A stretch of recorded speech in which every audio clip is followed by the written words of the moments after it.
নমস্কার বন্ধুরা, সোনার কিচেন ঘরে তোমাদেরকে স্বাগত জানাই। তো আজ আমি তোমাদেরকে খুবই মজাদার একটা ভর্তার রেসিপি বানিয়ে দেখাবো। তো এই ভর্তার রেসিপির ভিডিওটি পুরো দেখার অনুরোধ রইল।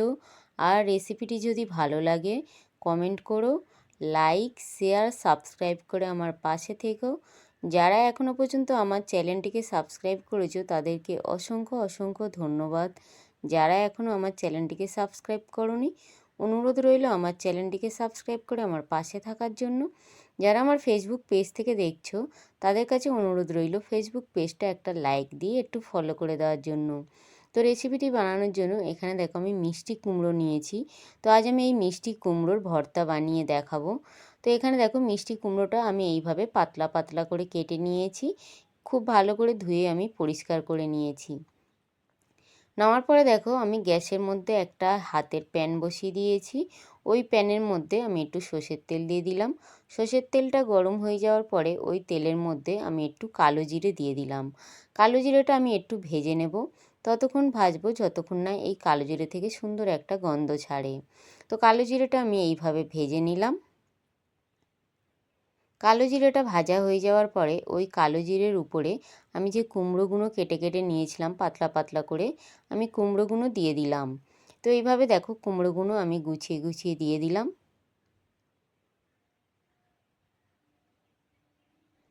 দিয়ে এই কুমড়োগুলো উল্টে পাল্টে আমি দুটো দিক খুব ভালো করে লাল করে ভেজে নেব। তবে তোমরা চাইলে কিন্তু কিছুক্ষণ ঢাকা দিয়েও ভাজতে পারো। তো আমি কিন্তু এখানে ঢাকা দিইনি, আমি এইভাবে ভেজে নিচ্ছি। তো এখানে দেখো একটা দিক হয়ে গেছে কুমড়োটা, তো আর একটা দিক আমি উল্টে দিচ্ছি। তো এইভাবে আমি দুটো দিক উল্টে পাল্টে লাল করে ভেজে নেব।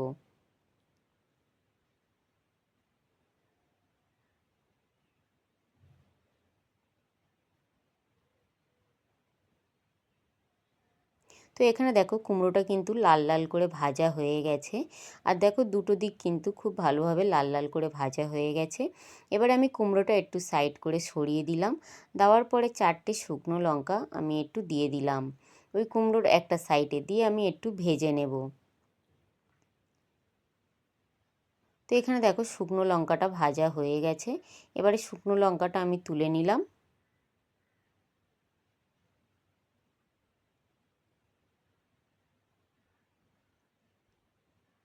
শুকনো লঙ্কাটা তুলে নেওয়ার পরে ওই সাইডে আমি একটু রসুন ছাড়িয়ে রেখেছিলাম, ওই ছাড়ানো রসুনটা আমি দিয়ে দিলাম। তবে আমি কিন্তু খুব বেশি তেলের ব্যবহার করব না এখানে। আমি যে কুমড়ো ভেজেছি যে তেলটায়, আমি ওই তেলটার মধ্যে ভেজে নেব। তবে তোমরা চাইলে কিন্তু এগুলো আলাদা করেও ভেজে নিতে পারো। এই প্যানটা অনেকটা বড় ছিল, যার জন্য আমি একটা সাইড করে কুমড়োটা, রসুন, শুকনো লঙ্কা আর পেঁয়াজটা আমি ভেজে নেব। তো তার জন্য আমি কিন্তু এইভাবে ভেজে নিচ্ছি। তো তারপরে দেখো আমি একটু ছোটো করে পেঁয়াজ কেটে রেখেছিলাম, ওই পেঁয়াজটাও দিয়ে দিলাম। দিয়ে ওই পেঁয়াজটা আর রসুনটা আমি একটু লাল করে ভেজে নেব। তো এখানে দেখো পেঁয়াজ আর রসুনটা কিন্তু খুব সুন্দরভাবে লাল করে ভাজা হয়ে গেছে। এবার এই পেঁয়াজ আর রসুন ভাজাটা আমি উঠিয়ে নেব। পেঁয়াজ আর রসুন ভাজাটা এইভাবে আমি উঠিয়ে নিলাম। পেঁয়াজ আর রসুনটা ভাজা হয়ে উঠিয়ে নেওয়ার পরে তারপরে দেখো আমি যে কুমড়োটা আমি সাইড করে রেখেছিলাম, ওই কুমড়োটা আমি তাওয়ার মধ্যে আবার ভালো করে ছড়িয়ে দিলাম। ছড়িয়ে দেওয়ার পর আমি একটা দেখো কাঁটা চামচের সাহায্যে কুমড়োটা আমি ম্যাশড করে নেব। যে ভেজেছি কুমড়োটা, ওই কুমড়োটা আমি খুব ভালো করে ম্যাশড করে নেব।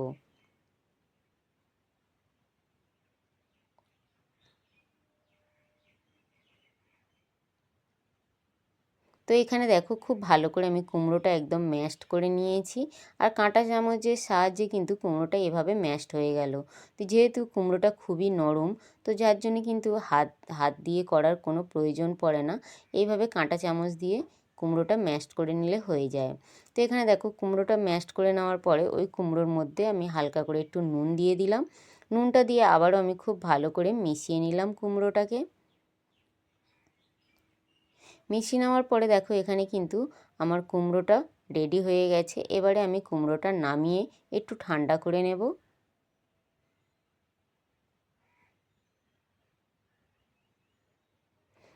তো কুমড়োটা ভেজে আমি নামিয়ে রেখে দিয়েছি। এবারে দেখো আমি এই যে শুকনো লঙ্কাটা ভেজেছিলাম, ওই শুকনো লঙ্কার মধ্যে আমি একটু নুন দিয়ে দিলাম। দিয়ে শুকনো লঙ্কাটা আমি খুব ভালো করে হাত দিয়ে আমি মাখিয়ে নেব। খুব ভালো করে হাত দিয়ে এইভাবে কিন্তু ভেঙে ভেঙে মাখিয়ে নিতে হবে। তারপরে দেখো আমি যে রসুনটা ভেজেছিলাম ওই রসুনটাও আমি হাত দিয়ে দিয়ে খুব ভালো করে গুঁড়ো করে নেব। খুব ভালো করে কিন্তু এইভাবে মাখিয়ে নিতে হবে। তো এখানে দেখো রসুনটাও কিন্তু খুব ভালো করে মাখানো হয়ে গেছে। এবার এই রসুন, শুকনো লঙ্কা আর পেঁয়াজ ভাজাটা আমি একসাথে খুব ভালো করে মাখিয়ে নিলাম। রসুন, শুকনো লঙ্কা আর পেঁয়াজটা মাখানো হয়ে যাওয়ার পরে আমি যে কুমড়োটা ভেজে রেখেছিলাম ওই কুমড়োটা এবারে আমি দিয়ে দিলাম। দিয়ে এবারে এই সমস্ত উপকরণ খুব ভালো করে আমি মাখিয়ে নেব হাত দিয়ে। যে কোনো ভর্তা হাত দিয়ে না মাখালে তার যেন টেস্টই আসে না। তো এইভাবে কিন্তু হাত দিয়ে খুব ভালো করে মাখিয়ে নিতে হবে। তো এখানে দেখো ভর্তাটা কিন্তু আমি হাত দিয়ে খুব ভালো করে মাখিয়ে নিয়েছি। আর এখানে কিন্তু মিষ্টি কুমড়োর ভর্তাটা আমার পরিবেশন করার জন্য পুরো রেডি। গরম গরম ভাতের সঙ্গে কিন্তু অসাধারণ লাগে। আর এখানে দেখো আমি মিষ্টি কুমড়োর ভর্তাটা পরিবেশন করে দিয়েছি। আর কত সুন্দর দেখো দেখতে লাগছে, খেতেও কিন্তু দুর্দান্ত হয়েছিল। তো কুমড়ো যদি একরকম খেতে খেতে তোমাদের ভালো না লাগে, এইভাবে কিন্তু কুমড়োর ভর্তা বানিয়ে একবার হলেও কিন্তু খেয়ে দেখতে পারো। আশা করি ছোট থেকে বড় সবাইয়ের কিন্তু ভীষণ ভীষণ ভালো লাগবে।